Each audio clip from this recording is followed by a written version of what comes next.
यहाँ पे एक मजलिस रखी गई थी, तो वो किस तरह की मजलिस थी और कौन कौन से काम को लेकर आवाज़ उठाई गई है? देखिए, आज जो यहाँ हज हाउस के अंदर प्रोग्राम किया गया जमीयत उलेमा हिंद की जानिब से, उसमें महमूद मदनी साहब तशरीफ़ लाए थे। उनका और बकाया ज़िम्मेदार का जो है भारत के दीगर सूबों से आए थे, उनका सबका मकसद एक ही था, और वो मकसद ये था कि जो हमारे मदरसा चल रहे हैं उन मदरसों को तकनीकी रंग दे कर के और हाई एजुकेशन किस तरीके से दी जाए, इस बात का विचार विमर्श था और इस बात के ऊपर ही अध्ययन था आज। और पुरजोर कोशिश हमारी यही रही है यहाँ पर कि हमारे को बच्चों को ज़्यादा से ज़्यादा तालीम किस तरीके से दी जाए और उनको आधुनिकीकरण के हिसाब से आगे कैसे बढ़ाया जाए। तो इसी बात को लेकर के उन्होंने जो तकरीरें हुई है, जो भी बात हुई है, वो माशाल्लाह बहुत अच्छी रही है। और अल्हम्दुलिल्लाह अब चूँकि जयपुर में ये प्रोग्राम किया, जयपुर राजस्थान की राजधानी है, तो राजस्थान का इसमें हिस्सेदारी हुई है, तो इंशाअल्लाह ताला सभी मिलकर इस ओर कदम बढ़ाएंगे। आपके हवा महल विधानसभा क्षेत्र में यहाँ जो मुस्लिम क्षेत्र है वहाँ पे विकास की जो गति है वो काफ़ी धीमी है।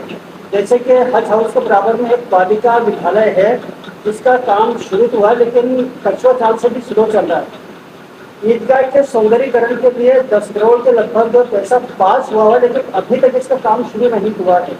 क्या कारण है जो कांग्रेस यहाँ से वोट तो भर भर के लेती है लेकिन विकास बहुत स्लो करती है? देखिए, इसका कारण क्या है ये तो हमारे क्षेत्रीय विधायक ही ज़्यादा बेहतर तरीके से बता सकते हैं, क्योंकि सब कुछ उनके अंडर के अंदर है, क्योंकि वो क्षेत्र के विधायक हैं और राजस्थान सरकार के मंत्री हैं। ये सब काम की जिम्मेदारी उनकी है। ये सारी जिम्मेदारी उन्होंने ली थी कि मैं जीत जाऊंगा, उसके बाद में इस जो है बालिका विद्यालय को बना दिया जाएगा, जबकि बालिका विद्यालय 2006 से सेंक्शन है ये, और उसके बावजूद भी आज जो समझ लो कि 17-18 साल हो गए और बालिका विद्यालय अभी तक नहीं बना। बड़े प्रयास के बाद में भी यहाँ पर सिर्फ नाम मात्र के 2 कमरे बने हुए हैं, जिसमें मैं नहीं समझता कि कोई विद्यालय चल सकता है। और ये डिक्लेयर किया गया है कि साहब यहाँ पर जो है बालिका विद्यालय बनाया गया है, लेकिन मैं नहीं मानता कि 2 कमरों के अंदर बालिका विद्यालय चल सकता है, क्योंकि यह ज़मीन 2500-2600 का ज़मीन है। यहाँ पर सीनियर हायर सेकेंडरी स्कूल भी बन सकता है बहुत आसानी से, अगर बनाना चाहें तो बन सकता है। लेकिन नहीं समझ में आता कि प्रशासन की या शासन की मन और मर्जी और नियत क्या है, क्योंकि आज तक 17 साल से ये ज़मीन ऐसे कैसे पड़ी हुई है और इसका कोई विकास नहीं हुआ।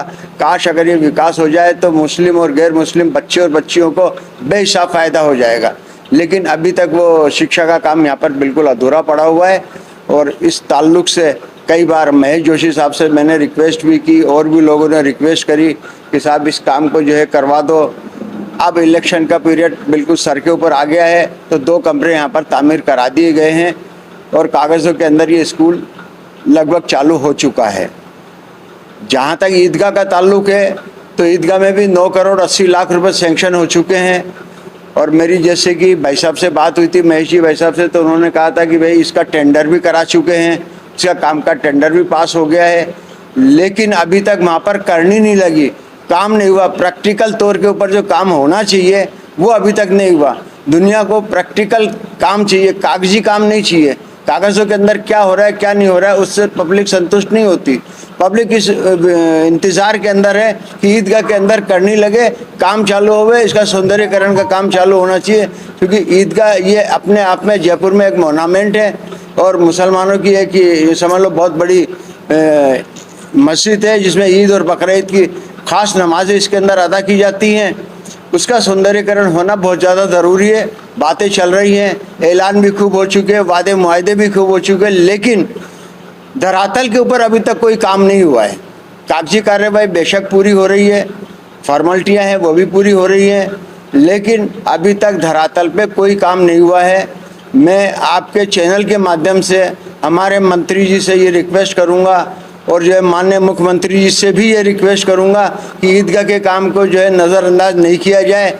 ईदगाह जो है मुसलमानों की एक बहुत बड़ी जो है मस्जिद है लोग, ये आस्था का विषय है, धर्म का विषय है, इसको सीरियसली लेकर इसके काम को जल्दी से जल्दी किया जाए ताकि आने वाले इलेक्शन में इसका बहुत बड़ा फ़ायदा मुस्लिम वोटर्स के रूप के अंदर कांग्रेस को मिलने वाला है। लेकिन अगर इसको नज़रअंदाज किया तो मुस्लिम समुदाय इस पर नाराज़गी जाहिर करेगा। मुस्लिम समुदाय इसका बहुत ज़्यादा इंतज़ार कर रहा है बरसों से कि ईदगाह का सौंदर्यीकरण हुआ, अगर ये कोड ऑफ कंडक्ट लागू हो गया और इलेक्शन से पहले अगर इसका काम नहीं हुआ तो मुस्लिम समुदाय इससे नाराज़गी जाहिर करेगा।